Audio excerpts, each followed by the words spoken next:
अस्सलाम वालेकुम dear students, उम्मीद है आप सब खैरियत से होंगे। आज हम अपना एलिमेंट्री केमिस्ट्री चैप्टर नंबर 2 का पार्ट 2 डिस्कस करने जा रहे हैं। ठीक है, लास्ट अपने लेक्चर में हमने केमिकल एलिमेंट को डिस्कस किया था जो कि एलिमेंट्री केमिस्ट्री का चैप्टर नंबर 2 है। ठीक है, तो आइए स्टार्ट करते हैं। इसमें आज हमारे पास जो टॉपिक है वो है एटम। उससे पहले आप ये देख लें कि यहाँ से मैं आपको बुक से रीड आउट करवा रही हूँ। अगर आपको यहाँ से मुश्किल लगे तो मैंने आपके लिए PDF नोट्स भी बनाए हैं, वहाँ से भी मैं आपको एक दफ़ा रीड आउट करवा दूँगी। अगर कोई बच्चा नोट से करना चाहे तो वो नोट से कर ले, और अगर कोई बुक से करना चाहे तो वो बुक से भी कर सकता है। ठीक है, उसके अलावा इसमें कुछ इंपॉर्टेंट डेफिनेशंस वगैरह हैं जो हमने अपने लास्ट लेक्चर में डिस्कस कर ली हैं, वो मैंने आज नोट्स में नहीं लिखी, वो कल वाले लेक्चर से ही आपको देखना पड़ेंगी और समझना पड़ेंगी। तो आइए आज का लेक्चर शुरू करते हैं। अब यहाँ पे वो हमसे बात कर रहा है एटम के बारे में। ठीक है, तो क्या कहता है वो, the basic building block of all matter and chemistry. ठीक है, वो कहता है कि जो एटम है वो बेसिक बिल्डिंग ब्लॉक है, किसका, मैटर का भी और केमिस्ट्री का भी। Atoms can combine with other atoms to form molecules but can not be divided into simpler parts by ordinary chemical processes.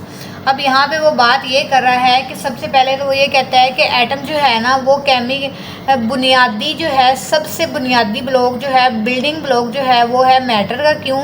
क्योंकि एटम क्या चीज़ होती है, smallest particle of an element. ठीक है, किसी भी एलिमेंट का सबसे छोटा जो ज़र्रा होता है, हमारे पास मैटर का जो सबसे छोटा ज़र्रा होता है उसको हम कहते हैं जनाब कि वो एटम है। ठीक है, अब आगे वो ये कहता है कि एटम जो है वो दूसरे एटम से मिलता है और क्या बनाता है जनाब, मॉलिक्यूल बनाता है। लेकिन वो कहता है कि जो एटम है ना इसको आप केमिकल प्रोसेसेस के ज़रिए आप डिवाइड नहीं कर सकते। ठीक है, अब नेक्स्ट वो आपसे बात करता है most of the atom is empty space. अब ये चीज़ हमने अपने लास्ट लेक्चर में बहुत अच्छी तरह से डिस्कस की है। अगर कोई बच्चा वहाँ से देखना चाहता है तो वो लाजमी देखे। ठीक है, the rest consist of 3 basic types of subatomic particles: proton, neutrons and electrons. The proton and neutrons form the atom's central nucleus. The ordinary hydrogen atom is an exception. It contains 1 proton but no neutron. अब यहाँ पे आप एक simple example से समझें। ये example हमने last lecture में भी डिस्कस की थी कि इस पैरे में वो बात ये कर रहा है कि जो एटम की ज़्यादातर स्पेस है ना वो खाली है। वो खाली किस तरीके से है, आप ये समझें कि एटम जो है वो आपके पास एक, जिस तरीके से एक फुटबॉल होता है ना, आपके पास एक बड़ा सारा फुटबॉल है आपके पास। ठीक है, और उसके अंदर जो है ना जनाब एक चावल का आप दाना रख दें। ठीक है, तो वो है उसका न्यूक्लियस। वो जो चावल का दाना है वो न्यूक्लियस है, और जो वो पूरा फुटबॉल है आपके पास जनाब वो है आपके पास एटम। अब आप ये देखें कि चावल के दाने के पूरे फुटबॉल के सामने क्या हैसियत है, कुछ भी नहीं, वो इतना छोटा है न्यूक्लियस। तो आपने क्या पढ़ा था कि जो प्रोटॉन और न्यूट्रॉन होते हैं वो एटम के न्यूक्लियस के अंदर होते हैं। न्यूक्लियस कितना है, जितना कि एक चावल का दाना है। ठीक है, ये सिर्फ एक मिसाल है। ठीक है, तो बाकी जो है वो सारा फुटबॉल खाली है, और उसका जो न्यूक्लियस है जहाँ पे प्रोटॉन और न्यूट्रॉन प्रेजेंट होते हैं वो बिल्कुल छोटे से हैं, चावल के दाने के जितने। तो वो यही बात कर रहा है कि most of the atom is empty space. Atom की जो ज़्यादातर स्पेस है वो खाली है। क्यों? क्योंकि उसका जो न्यूक्लियस है वो तो बिल्कुल छोटा है, एक चावल के दाने के जितना है, या आप कह लें कि जितनी एक चूंटी होती है उतना है। ठीक है, और वो कहता है कि जो एटम है वो सब एटॉमिक पार्टिकल से मिलकर बना हुआ है। वो कौन से हैं, प्रोटॉन, न्यूट्रॉन और इलेक्ट्रॉन हैं। ठीक है, अब जनाब वो कहते हैं कि जो न्यूक्लियस है ना एक एटम का वो किससे मिलकर बना है, वो बना है जनाब प्रोटॉन और न्यूट्रॉन से मिलकर। ठीक है, और वो आगे बात कर रहा है कि जो हाइड्रोजन है ना वो एक एक्सेप्शन है। क्यों? क्योंकि हाइड्रोजन में प्रोटॉन न्यूट्रॉन जो है वो 0 है और प्रोटॉन वो 1 है। ठीक है, नेक्स्ट वो आपसे बात करता है as their name suggests, proton have a positive electrical charge while neutron are electrically neutral. They carry no charge. The nucleus has positive charge. Circling the nucleus is a cloud of electrons which are negatively charged, like opposite ends of a magnet that attract one another. The negative electrons are attracted to a positive force which binds them to the nucleus. अब यहाँ पे इतनी ज़्यादा English को मैं आपको समझाती हूँ आसान करके कि वो आपको क्या कहना चाह रहा है। वो दरअसल आपको कहना ये चाह रहा है जनाब कि जो प्रोटॉन है उसके ऊपर पॉजिटिव चार्ज होता है, जो न्यूट्रॉन है उसके ऊपर कोई चार्ज नहीं होता, वो न्यूट्रल होता है, ठीक है। इलेक्ट्रॉन के ऊपर जो है जनाब वो नेगेटिव चार्ज होता है। प्रोटॉन जो है वो एटम के न्यूक्लियस के अंदर प्रेजेंट होते हैं, ठीक है। और जो इलेक्ट्रॉन है वो न्यूक्लियस के बाहर ऑर्बिट्स में रिवॉल्व कर रहे होते हैं, ठीक है। तो वो ये बात करना चाह रहे हैं। अब वो देखें, वो कहते हैं जैसे कि अब इलेक्ट्रॉन के ऊपर नेगेटिव चार्ज है और प्रोटॉन के ऊपर जनाब पॉजिटिव चार्ज है। हमने मैथ में भी ये चीज़ पढ़ी थी कि अगर पॉजिटिव और नेगेटिव हो तो वो एक दूसरे को कैंसिल कर देते हैं, ठीक है। उसके अलावा हमने ये पढ़ा था कि पॉजिटिव और नेगेटिव एक दूसरे को अट्रैक्ट भी करते हैं।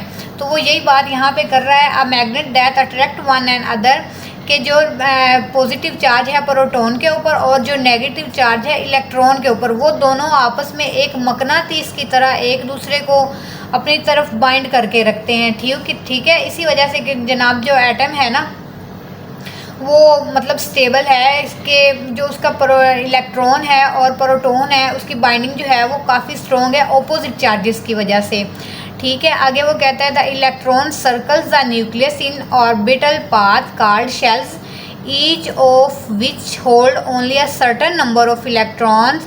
अब वो ये कह रहा है कि जहाँ पे इलेक्ट्रॉन जो हैं जनाब वो सर्कल कर रहे हैं, मतलब घूम रहे हैं न्यूक्लियस के गिर्द, वो उस पाथ को, उस रास्ते को आप शेल्स कहते हैं। ये अपने नोट्स में ये तमाम डेफिनेशन जो मैंने यहाँ पे ये हाईलाइट की हुई हैं, बहुत आसान करके मैंने नोट्स में लिखी हैं, आप वहाँ से भी इनको याद कर सकते हैं, ठीक है। आगे वो जनाब ये कहता है कि शेल के अंदर जो है ना वो हर शेल के अंदर इलेक्ट्रॉन की मिकदार जो है वो मखसूस होती है। अब जो फर्स्ट शेल है के शेल, उसमें 2 इलेक्ट्रॉन आते हैं, ठीक है। उसके बाद एल शेल है, उसमें 8 इलेक्ट्रॉन आते हैं। उसके बाद एम शेल में हमारे पास जो है वो 18 इलेक्ट्रॉन होते हैं और एन शेल में 32 इलेक्ट्रॉन, ठीक है। नेक्स्ट वो हमसे बात करता है an ordinary neutral atom has equal number of proton in the nucleus and electron surrounding the nucleus.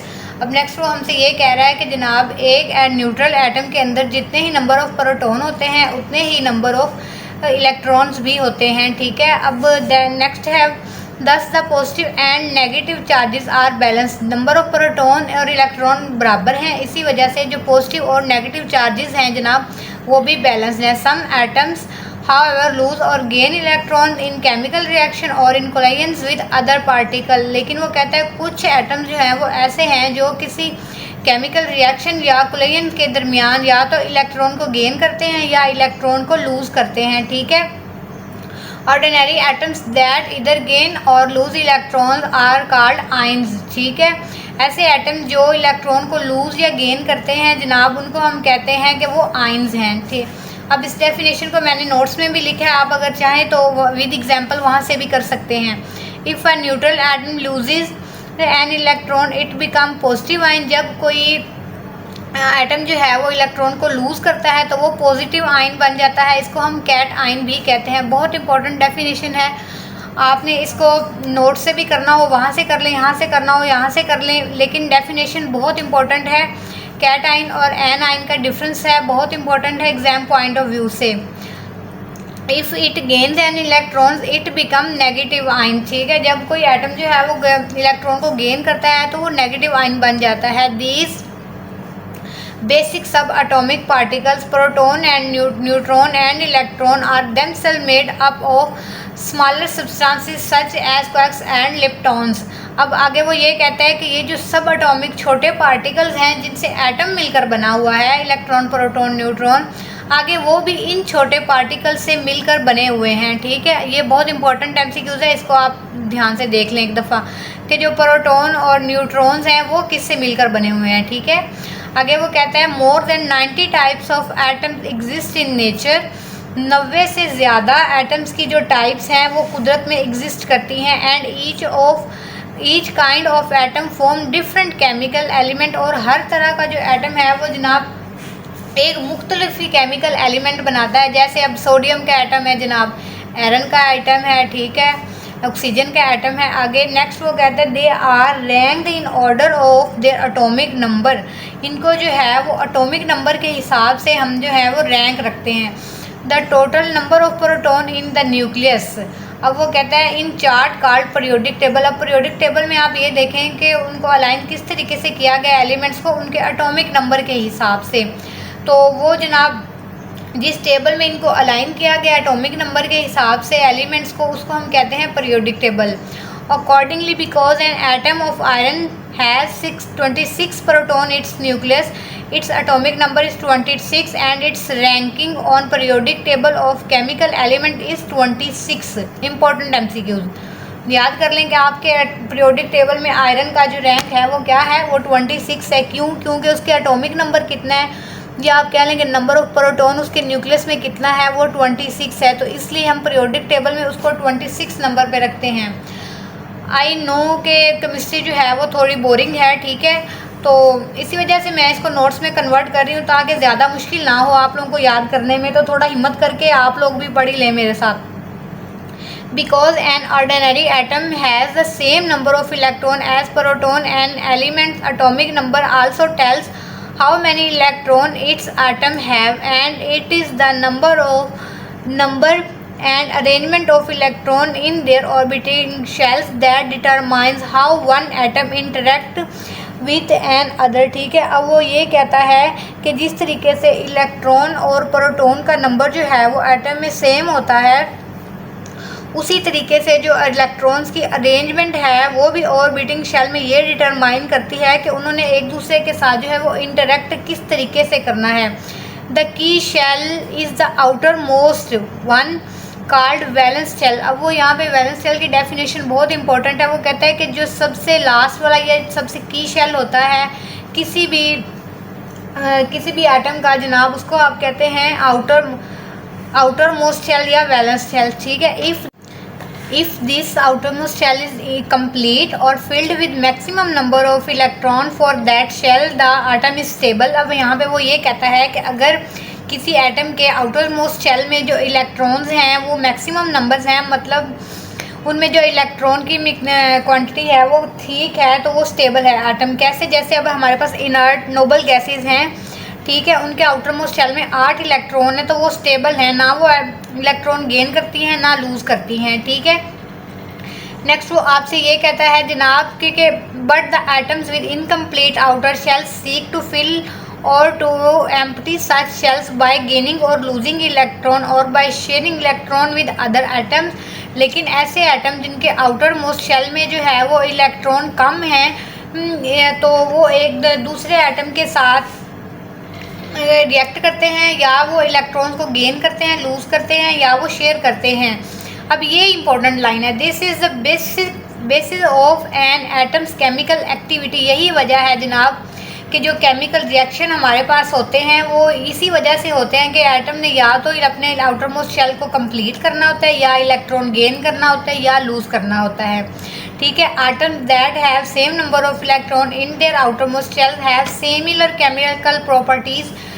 वो कहता है कि ऐसे एटम जिनके नंबर ऑफ इलेक्ट्रॉन सेम हो, उनकी केमिकल प्रॉपर्टीज़ भी जो हैं वो जनाब सेम होती हैं। अब हम ये देख लें कि हम लैब में ये केमिकल रिएक्शन क्यों पढ़े हैं। हम इस वजह से पढ़े हैं जनाब कि जब मेरे पास, अब देखें लैब में मैंने आपको अपने फर्स्ट लेक्चर में ग्लूकोज का रिजेंट दिखाया था।